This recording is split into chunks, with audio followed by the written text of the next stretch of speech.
All right, so I've got this cable here. This is stripped way more than a centimeter, right? It's pretty long. And the truth is I actually want the red wire to be a little bit longer. I'm gonna verify my length here before I start doing any additional stripping. You can see if I want it, you can see how much farther I actually am. I'm gonna take a little bit off the end here of both of them. Actually, I use the hot line here and I measure. If this is going to be clamped there, you can see my red wire is actually almost a ½ centimeter too long. I'm not going to trim it back that much. I'm just going to take a little off here. And I want my shield to be a little bit shorter than my red. And there we go. That's about what I'm doing. And, you know, precision is not that important here. Just as long as things don't short out, it will work.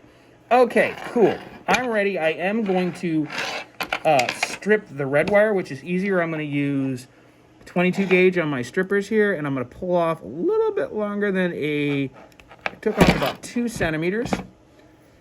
And I'm going to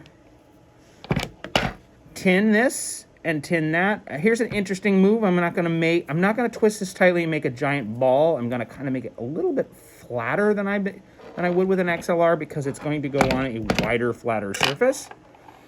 And of course, soldering. This is what we're doing. Got my iron. I got a temperature. It's about 650 degrees. I'm going to clean the tip. I'm going to get the solder going, and I'm going to tin the tip to get some smoke. And flux is burning off. Cool, cool. Forgot my fan again. And I'm going to tin the tip by applying heat to the tip and solder simultaneously, and get the whole thing to not be all fat, but just be silver and shiny. Do it really quickly while it's smoking. And I'm going to do the same with the shield. It's a little harder. The shield is a little bigger. It's going to take more time to do it. And that looks pretty wide there. I'm going to twist it a little bit more. And I'm going to get it all. I can't really see where the solder is. If I can't see it, you guys probably can't see it on that camera. And I'm going to try to get it all into the shield. Not a lot. I just need a little bit.